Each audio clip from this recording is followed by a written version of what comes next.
3 তারিখে শবে বরাত হবে, তারপরেই 18 তারিখে রোজা শুরু হবে। 18 তারিখ দিন গিয়া রাত্রে মনে হয় প্রথম তারাবি হবে।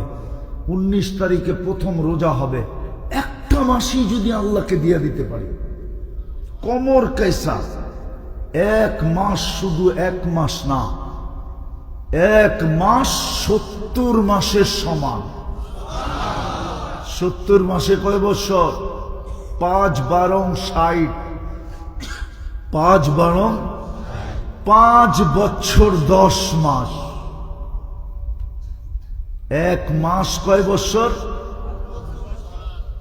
আবার আরেকটা রাত্র আছে 83 বছর। যোগ করলে কত হইল? 83 আর 5 কত? 88 বছর 10 মাস, আরো 4 মাস, 89 বছর 2 মাস, একটা মাস।